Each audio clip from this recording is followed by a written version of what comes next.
Bueno, señores, muy buenas tardes a todos los presentes. Espero que estén bien.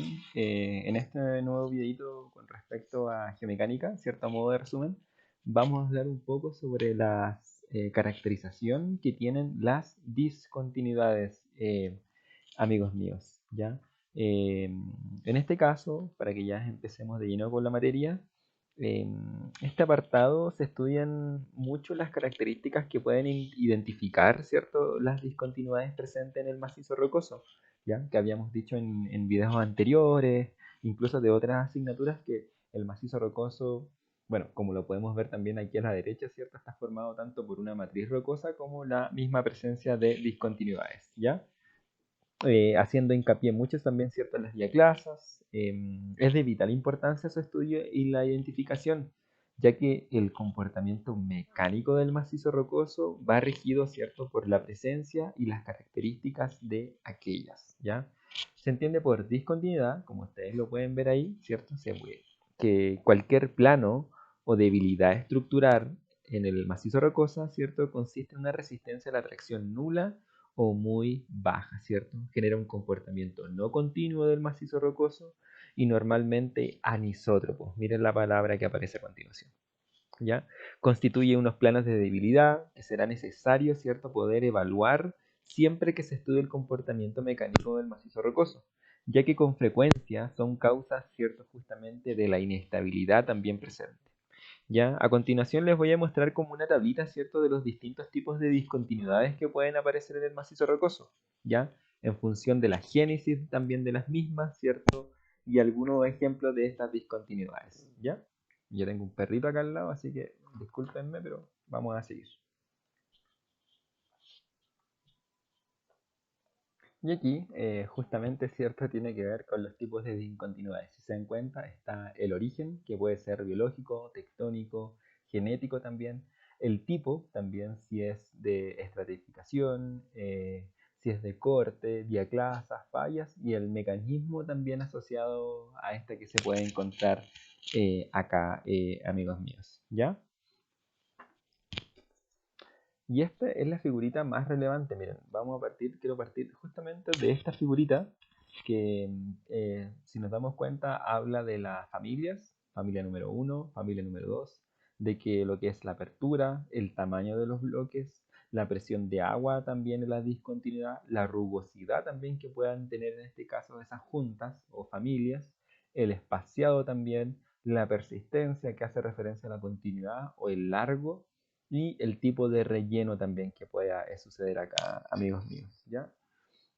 Una de las primeras cosas que voy a partir acá hablando, amigos míos, tiene que ver con la clasificación del RMR, ¿ya? El famoso Roxmas Rating, ¿cierto? Y acá nos dice que la clasificación de Wienaski, ¿cierto?, evalúa también el llamado RMR, ¿cierto? El famoso Roxmas Rating, que requiere una sectorización del macizo rocoso, o sea, lo tengo que acotar, y permite obtener este índice de calidad del macizo rocoso para un dominio estructural, ¿ya? Esta clasificación, en función del RMR, ha sido desarrollada por el señor Wienaski en 1973, ¿ya?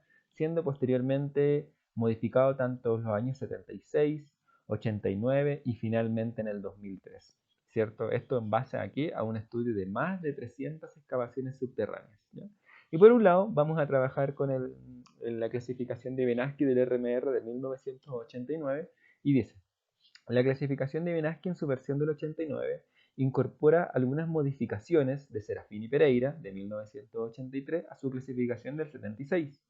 El índice RMR básico puede variar teóricamente entre 8 y 10.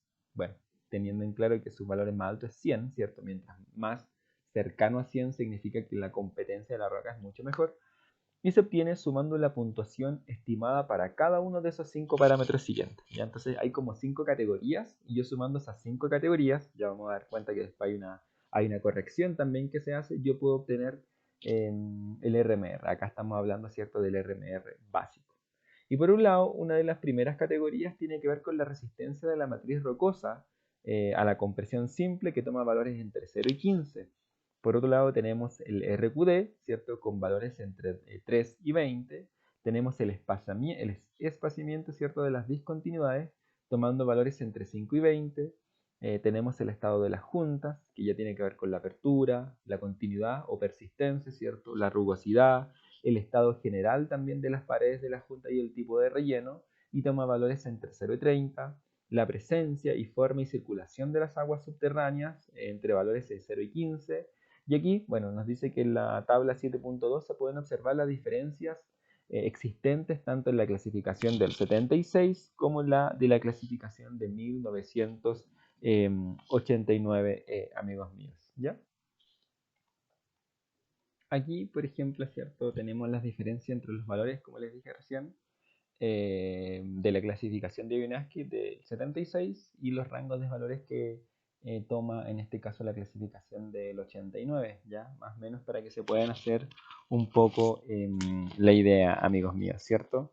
Esta tablita que yo les estoy mostrando también, y les voy a mostrar también la tabla con respecto a la clasificación ya del 89, ¿cierto? Con sus características también, pone de manifiesto los parámetros necesarios para la obtención del RMR básico, amigos míos, ¿ya? Entonces, fíjense acá, ya conversamos un poco de lo de Vinaski, me gustaría un poco también desarrollar las ideas con respecto al espaciado, ya que es la distancia perpendicular entre las discontinuidades adyacentes. De esta manera determina el tamaño de los bloques de la roca intacta. Cuantos menos espaciados también tengan, los bloques serán mucho más pequeños, y cuantos más espaciados tengan, ¿cierto? Menos, ¿cierto? Los bloques serán mucho más grandes. Claro, pues mientras si los espaciados son mayores, por así decirlo, lo más probable es que tengamos una cantidad de bloques mucho mayor, por así decirlo, ¿ya? Y aquí tenemos el estado de las juntas que habíamos conversado recién. Aquí tenemos otra descripción también que nos hace referencia a la literatura, que dice: se entiende por espaciado a las distancias perpendiculares entre dos diaclasas adyacentes, unas al lado del otro, indicándose frecuentemente como el espaciado de una determinada familia. Claro, porque después en algún momento lo tenemos que agrupar en familia, de acuerdo a las características y propiedades que se pueden encontrar. Y dice: este espaciado es la que determina el tamaño del bloque del macizo, exento de discontinuidades. Y aquí se puede observar una familia de discontinuidades con su espaciado, ¿cierto? Mostrando también la escala real de esta misma. Y también podemos observar el espaciado. Y claro, estas forman una familia de discontinuidades, ¿ya? Y aquí también dice que en la tablita que yo le estoy mostrando a continuación, muestra la clasificación propuesta por la Sociedad Internacional de Mecánica de Rocas, ¿cierto? Que es la clasificación ISRM, de acuerdo a la caracterización del espaciado medio entre las juntas de una familia de discontinuidades. Si se dan cuenta, acá me dice: de acuerdo a la descripción yo puedo obtener un valor, o de acuerdo al valor yo puedo obtener una descripción de, en este caso, el espaciado de las discontinuidades. Otra de las variables también interesantes que deberíamos conocer tiene que ver con la continuidad o persistencia. Se entiende por continuidad o persistencia de una discontinuidad o una extensión superficial medida según un rumbo. Su medida se realiza con una cinta métrica, se dan cuenta, no es algo difícil.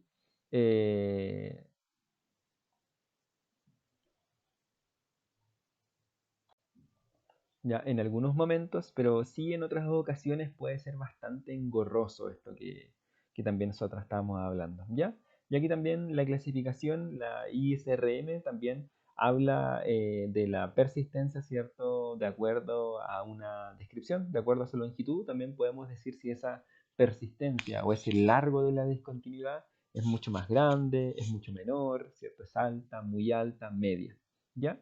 Es importante poner de manifiesto que se debe prestarse, perdón, atención a las discontinuidades más importantes, es decir, a las de mayor continuidad, ya que éstas constituyen las superficies potencialmente inestables del macizo rocoso, ¿ya?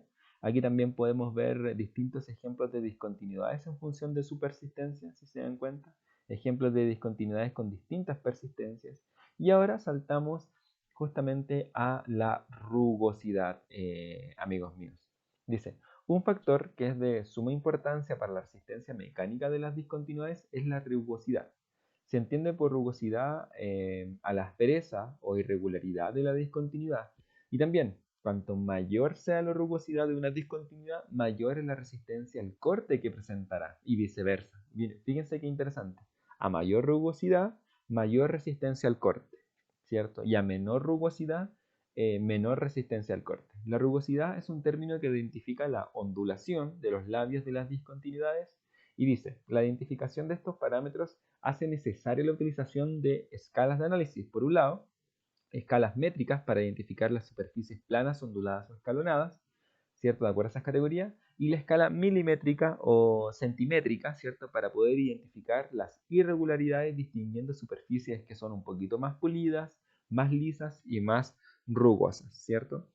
Hay varios métodos para poder valorar la rugosidad de las discontinuidades en el campo, ya en terreno. No obstante, nos dice acá, el método más sencillo y rápido es la comparación.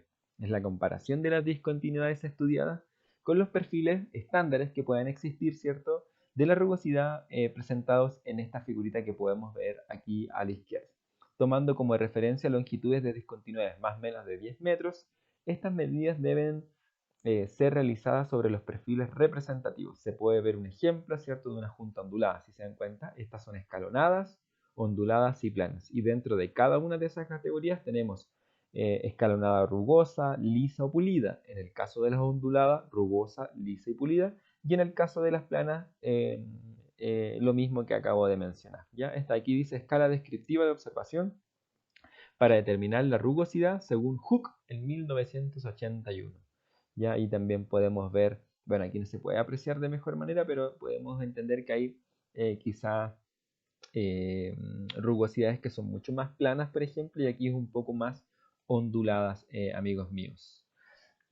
A continuación vamos a pasar al relleno, ¿ya? Y se entiende por apertura o abertura de una discontinuidad a la distancia perpendicular que separa las paredes de la misma. Y este parámetro puede ser variable en diferentes partes de una misma discontinuidad. Para su medida se pueden utilizar una simple regla, o en el caso de que se trate de aberturas que son un poquito más milimétricas, perdón, o más chiquititas, utilizamos un calibre. Ya hay un pie de metro también, ¿cierto? A lo largo de los perfiles longitudinales mínimos de 3 metros.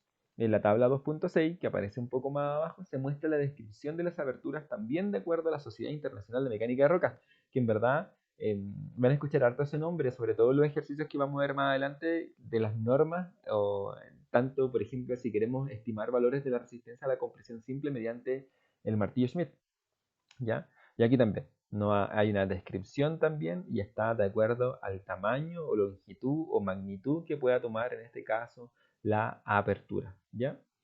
En ocasiones las discontinuidades pueden ser rellenas de otro material. En estos casos, cuando los labios de las discontinuidades no llegan a tocarse, las propiedades mecánicas de este relleno las controla el comportamiento mecánico de la misma. Así, debe determinarse las propiedades de dicho relleno, destacando de manera especial dos propiedades principalmente, la resistencia acortante y la permeabilidad, ¿cierto? Que se indican también en la descripción de las filtraciones de las discontinuidades de acuerdo a la ICRM, si se dan cuenta, fíjense, una descripción de las filtraciones, ¿ya? Discontinuidades sin relleno, discontinuidades con relleno, tanto en su clase número 1 hasta la clase número 6, ¿ya?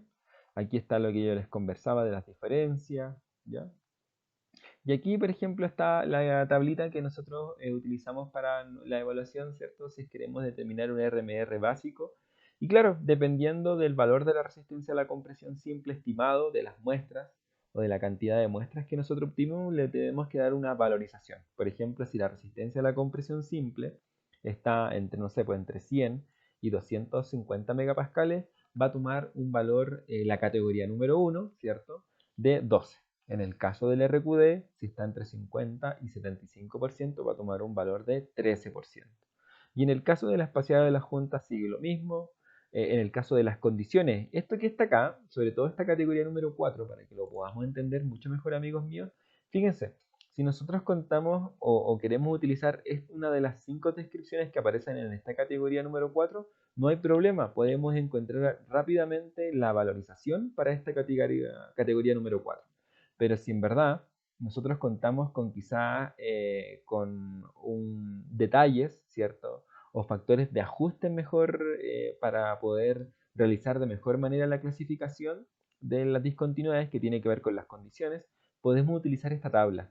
Entonces aquí ya dentro de esta categoría número 4 podemos encontrar la persistencia, que es el largo, la separación, ¿cierto? La rugosidad, el relleno y la meteorización. Entonces también podemos obtener rápidamente los valores, sumamos 4 más 1 más 1 más 3 más 6, ¿cierto? Que son los valores obtenidos de acuerdo a esta descripción que aparece acá, y mediante esta suma obtenemos el valor para la categoría número 4. Podemos hacerlo tanto de esta manera como de esta manera que se encuentra acá, de acuerdo a esta descripción un poco más general, por así decirlo. Y por último, y no menos importante, tenemos la categoría que hace referencia a la presencia de agua. También podemos hacerlo de acuerdo a las condiciones, ¿ya? O en este caso a la relación de la presión del agua, o en este caso con respecto al flujo cada 10 metros de túnel, ¿ya? Pues es uno o lo otro, ¿ya?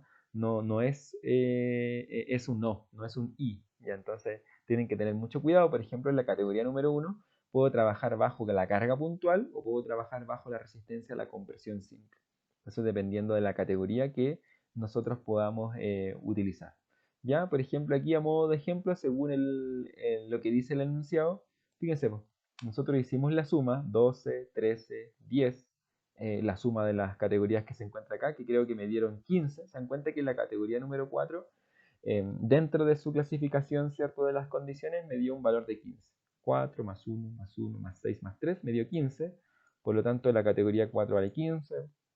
Habíamos dicho que la 3 valía 10. Y por último, la categoría 5, perdón, suponiendo que el estado general es muy húmedo, toma un valor de 7. Hago la sumatoria y eso me da el famoso RMR básico. ¿Ya? Y aquí, categoría número 6, dice simplemente hace referencia a una corrección del RMR básico, dependiendo si, por ejemplo, la orientación de las discontinuidades versus el eje del túnel o la orientación que tiene el túnel. Entonces, si es un rumbo perpendicular al eje del túnel, si es un rumbo paralelo al eje del túnel, ¿ya? Y dependiendo del buzamiento también que vayan a tener, ¿cierto?, de las discontinuidades, podemos, ¿cierto?, encontrar las categorías. Se le hace la corrección, por ejemplo, aquí yo me acuerdo que le hicimos una corrección de -2, de acuerdo a que se trataba de un túnel y era favorable, por ejemplo, entonces también podemos en este caso hacer rápidamente eh, ¿cómo se llama? Estimar el valor del RMR, ¿ya?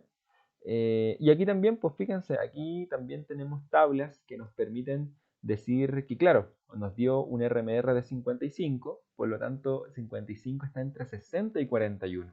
Por lo tanto corresponde a una clase número 3 y corresponde a una descripción del tipo de roca media. Y aquí también nos da un tiempo de mantenimiento, una semana para 5 metros, nos da una cohesión entre 200 y 300 kilopascales, interesante para poder simularlo en el language, y el ángulo de fricción entre 25 a 35 grados, ¿cierto? El ángulo de fricción interna.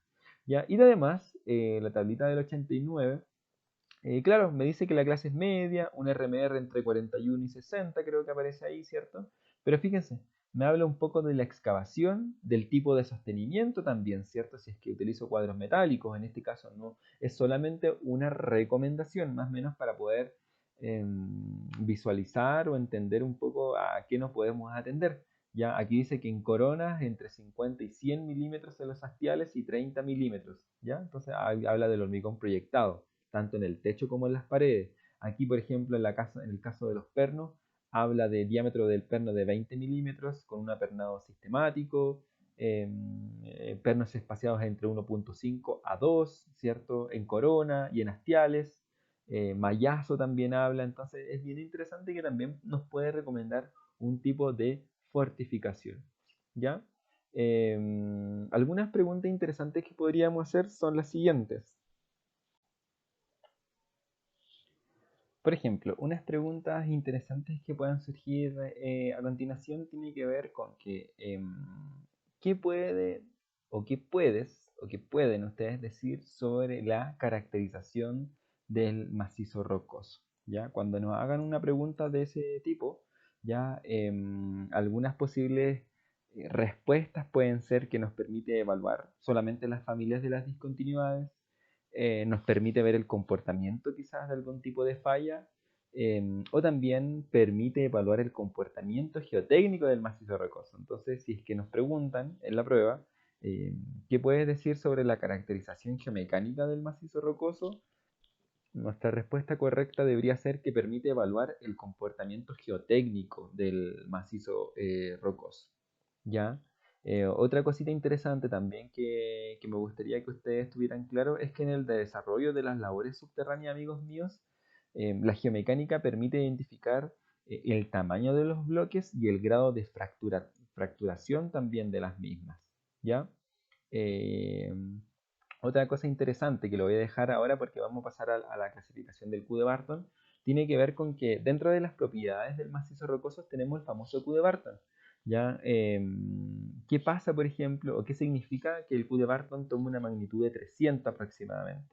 ¿Qué se puede inferir a partir de esa información? Entonces, ahora, acá abajo, ¿cierto? Vamos a empezar un poquito con la descripción de nuestro famoso Q de Barton, señores, ¿ya? Y acá les puse, clasificación de Barton, el índice Q, dice, en base a la evaluación de un gran número de casos históricos de excavaciones subterráneas, Barton, Lien, Lande, ¿cierto? En el 74, propusieron un índice de calidad, un Tunneling Quality Index, ¿ya? Para clasificar los macizos rocosos y se definen de acuerdo a esta expresión. Si se dan cuenta, aquí voy a bajar un poquitito para que podamos ver bien. Dice que el RQD es el índice de fracturación, que también ya lo podemos calcular, ya lo sabemos calcular. El JN, que representa el número de discontinuidades del sistema de las diaclasas, ¿cierto?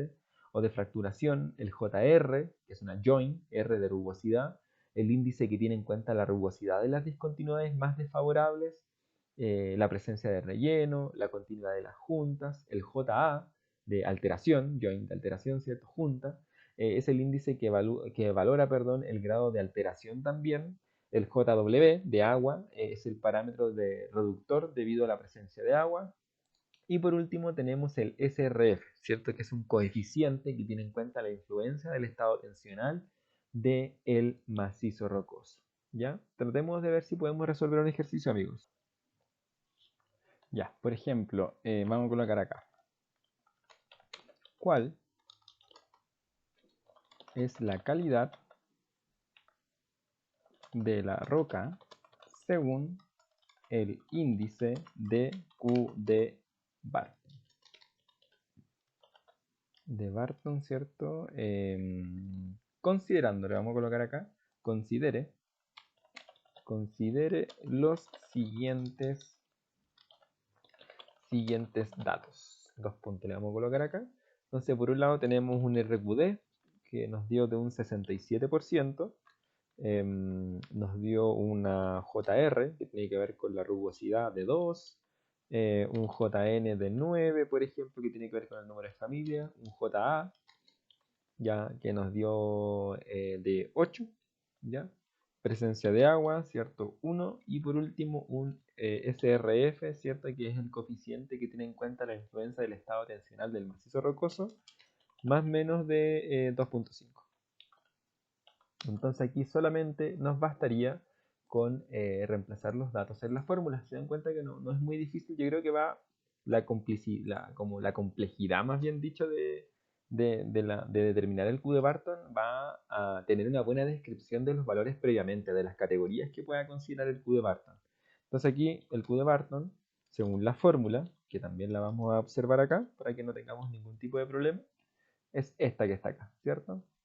Entonces nos dice, no sé si la voy a escribir, RQD dividido en qué cosa, nos decía en el JN, ¿cierto? JN por, en este caso, va dado, ahí lo vamos a colocar, ¿cierto? Por un JR dividido en un JA, si no me equivoco. Y luego nos quedaría el JW, ¿cierto? El JW dividido en el SRF, para que más o menos podamos entender. Entonces, reemplazando los datos en la formulita, vamos a colocarlo acá. Este que está acá, nos va a dar en 67, ¿cierto? 67 dividido en 9, ¿cierto? Por el JR que es 2, por el JA que es 8, si no me equivoco, el W vale 1 y este vale 2,5. Desconozco cuánto nos va a dar eso, así que ustedes me van a ayudar. Entonces para eso, Q de Barton sería paréntesis, eso dividido en 2, en 9, perdón, 9 JN, vamos a darle ahí cancelar, Ahí sí. Dividido en 9, ya hemos dicho, por em, el JR, que es 2, dividido en este caso en 8, que hace referencia a la alteración. Y por último, sería 1 dividido en el 2,5. Eso nos da prácticamente un Q de Barton de 0,74. Y acá es interesante poder contar con una descripción con respecto a este valor obtenido. Entonces, para eso, amigos míos, vamos a utilizar la descripción. Y aquí hay una descripción. Si se dan cuenta, dice clasificación del macizo rocoso en función del índice Q. Y claro, como a nosotros nos dio 0,74, y aquí vamos a colocarle quizá un circulito, nosotros deberíamos estar rondando más o menos estos valores, que es una clasificación del macizo rocoso. Vamos, por ley que está un poco choca la imagen, ¿cierto? Ahí está, más o menos muy malo, creo que nos dice. A ver, veamos si es que nos aparece algo bien. Un relleno y le vamos a colocar un contorno bien bonito de color rojo, ¿cierto? Ahí está, entre 0,1 y 1. Es una clase tipo E, como también la podemos ver, así que podemos tirar un poco ahí, ¿cierto? Y es una descripción del macizo rocoso muy malo, de acuerdo al valor que está ahí. Ya, una pregunta interesante también que como les dije que pueda surgir más adelante es que, ¿qué sucede también si es que el Q de Barton toma un valor de, no sé, 300? Ah, bueno, se trataría de una clase tipo A y de una roca o de una descripción del macizo rocoso bastante buena, amigos míos. ¿Ya? Extremadamente bueno, dice ahí. Y claro, quizás no se va a recurrir en una fortificación muy detallada, por así decirlo. Ya, ahora me gustaría que viéramos un poquitito la parte de la clasificación con respecto al RQD, ¿cierto? De las distintas maneras de poder calcular este índice. Y a modo de introducción, bueno, aquí en la clasificación del RQD, propuesta por DIR en el 63 y 67, podemos ver acá que principalmente debemos considerar los testigos que son mayores, ¿cierto? O iguales a 10 centímetros, divididos, ¿cierto? La longitud total de la muestra o el taladro a recuperar. Y de acuerdo en este caso a la descripción del RQD podemos saber si es que la roca es muy mala, mala, regular, buena o muy buena. Cumpliendo un poco la misma referencia de la clasificación e interpretación del RMR de que mientras más grande o más cercano sea a 100 el RQD o el RMR, en este caso la descripción o calidad de la roca también va a ser muy buena. ¿Ya? Otra cosita interesante que me gustaría que ustedes tuvieran en cuenta, amigos míos, es que, por ejemplo, la clasificación geotécnica del macizo rocoso surge a partir de la interpretación en conjunta de los parámetros geotécnicos que tienen influencia en su comportamiento mecánico, ¿ya? Estas clasificaciones, como el RMR, el Q de Barton, el GSI, también que lo vamos a ver más adelante, el RQD, tienen por objeto poder caracterizar mecánicamente un determinado macizo rocoso en función de una serie de parámetros como los vimos, clasificación, consideraciones también, ¿cierto? A los que se le asigna un cierto valor, ¿ya? Tanto en el Q de Barton podríamos ver la rugosidad, en el RMR podríamos ver la persistencia y en el RQD quizás podríamos ver los trozos de testigos superiores o iguales a 10 centímetros. Además de mediante acotaciones y diferenciación de distintos sectores dentro del macizo rocoso. Se pueden cuantificar, ¿cierto?, las propiedades geomecánicas de cada sector que sirven como un punto de partida para futuras modelizaciones. En función de las obras geotécnicas a realizar y mediante estas clasificaciones se puede obtener un índice característico de la roca que permite describir numéricamente, ¿cierto?, la calidad de la misma mediante la estimación de sus características resistentes y deformacionales. Esta es una herramienta muy útil para el diseño y construcción de las obras civiles y mineras, ya, pero debe ser utilizado con ciertas precauciones, amigos míos, pues exige un conocimiento y experiencia previa por parte de quien lo ponga en práctica, señores, ¿ya? El objetivo principal, para que lo entendamos así, de la clasificación geotécnica es valorar cuantitativamente, ¿cierto?, la calidad del macizo rocoso que se forma siguiendo los distintos criterios empíricos que hemos estado viendo durante la clase, para que sea posible describir su comportamiento geomecánico, ¿cierto? Estimando así algunos parámetros de diseños o elementos de sostenimiento en este caso. Para llevar a cabo la clasificación geotécnica del macizo rocoso se puede seguir una siguiente metodología que es bien interesante y la explico año a año. Por un lado, podemos hablar de la caracterización de las propiedades geotécnicas de los litotipos presentes en el macizo rocoso, es decir, de la roca matriz. En segundo, podemos hablar de la caracterización de las propiedades geotécnicas de las discontinuidades presentes en el macizo rocoso estudiado. Tercero, la clasificación geomecánica del macizo rocoso en base a las dos categorizaciones anteriores de las distintas zonas o sectores considerados. Como cuarto, tenemos la estimación de las propiedades geomecánicas de los distintos sectores homogéneos en que se ha dividido el macizo rocoso. Y ya como ir finalizando en este caso la metodología, tiene que ver con la estimación. En caso de aplicarlo a obras subterráneas del sostenimiento propuesto para dicha excavación. Ya, si bien en la actualidad ustedes también saben que existen diversas clasificaciones geotécnicas aceptadas internacionalmente, aquí vamos a considerar ciertas las que se utilizan con mayor asiduidad, si lo queremos entender así. ¿Ya? Entonces estamos hablando del RQD, ¿cierto? Y aquí fíjense lo que les coloqué, amigos míos. Dice, comprende el cálculo del RQD en función del número de fisuras por metro cúbico. Esto ya es otra forma de poder estimar el valor de la calidad de la roca, ¿cierto? De acuerdo al número de juntas volumétricos, ¿ya? Determinadas, ¿cierto? Para poder realizar el levantamiento litológico estructural, ¿cierto? En el área o zona predeterminada de la operación.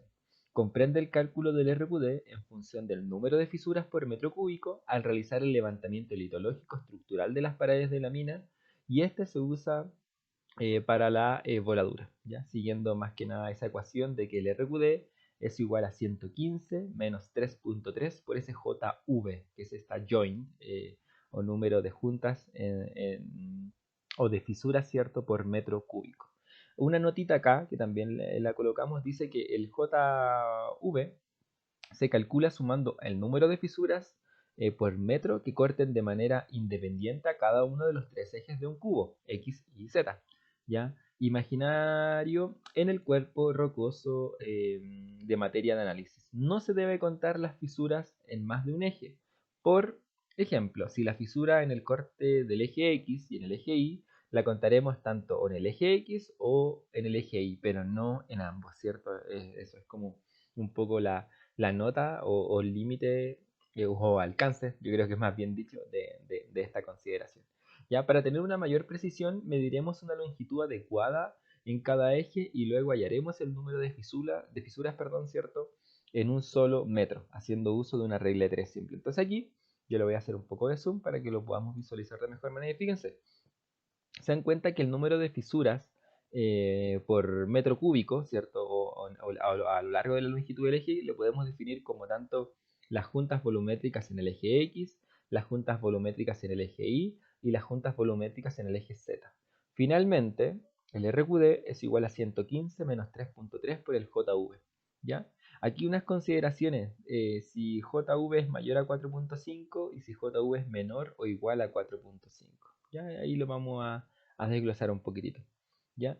Y fíjense acá, po. Supongamos que nosotros contamos con un cubo de más o menos de, no sé, por así decirlo, de 2 metros, un cubito de 2 por 2 por 2, ¿ya? Y supongamos que en el eje X, ¿cierto? Más o menos tenemos 10 fracturas, ¿cierto? Por lo tanto, las juntas que existen en el eje X va a ser 10 dividido en 2, eso me da 5, ¿cierto? Porque hay 10 fracturas por cada 2 metros. 5, ya 5 fracturas por metro. En el caso del eje Y, ¿cierto? O el eje de las ordenadas, si no me equivoco, por un lado tenemos 5 fracturas, ¿cierto? También en los mismos 2 metros, por lo tanto hay 2,5 fracturas por cada metro.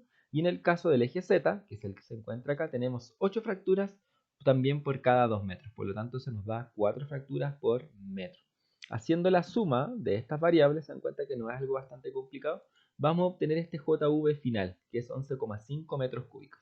Y ese es el numerito que justamente nosotros deberíamos reemplazar para poder estimar un valor de el RQD, ¿ya? No hay que multiplicar por 100, no hay que hacer ningún tipo de transformación, inmediatamente nos va a arrojar un valor de 77.05%.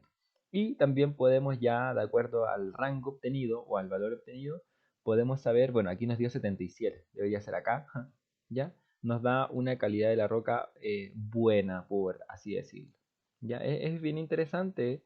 Dice, cuando no existen taladros diamantinos, pero sí se visualizan las trazas en la superficie, el RQD puede ser estimado utilizando el número de discontinuidades por volumen. ¿Se dan cuenta que es lo que justo estamos haciendo ahora? En el caso, esto solamente se utiliza en el caso de no contar con taladros o perforaciones producto de la perforación por diamantina. ¿Ya? Y aquí también les puse una cosita bien interesante. Dice que el RQD es un parámetro que depende mucho de la dirección del taladro. Utilizar el índice volumétrico puede ser útil para reducir esa dependencia.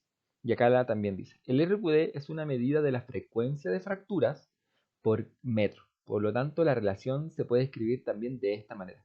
Esta es la relación que propuso Prietz y Hudson en el 76 y que habla de ese lambda que aparece ahí, que es la cantidad de fracturas que yo puedo encontrar por metro. ¿Ya? Y aquí también, pues supongamos que la pared tiene un ancho de 3 metros, la cantidad de juntas de 26, por ejemplo, eso quiere decir que existen más o menos, bueno, aquí lo voy a dividir, ¿cierto? 8.67 juntas por cada metro. Reemplazando ese valor en la ecuación, automáticamente nos va a dar un valor de RQD de casi el 79, 78%, amigos míos. ¿Ya? Entonces es bien interesante. ¿Y esto por qué? Porque más adelante, quizás cuando estén en, bueno, o ya si ya aprobar asignaturas como taller minero 2, generalmente siempre se entrega como información geomecánica que es bien interesante saber a qué hace referencia, desde la separación, desde la persistencia o longitud, la abertura, la rugosidad, son cosas que habíamos visto también anteriormente, amigos míos, ¿vale?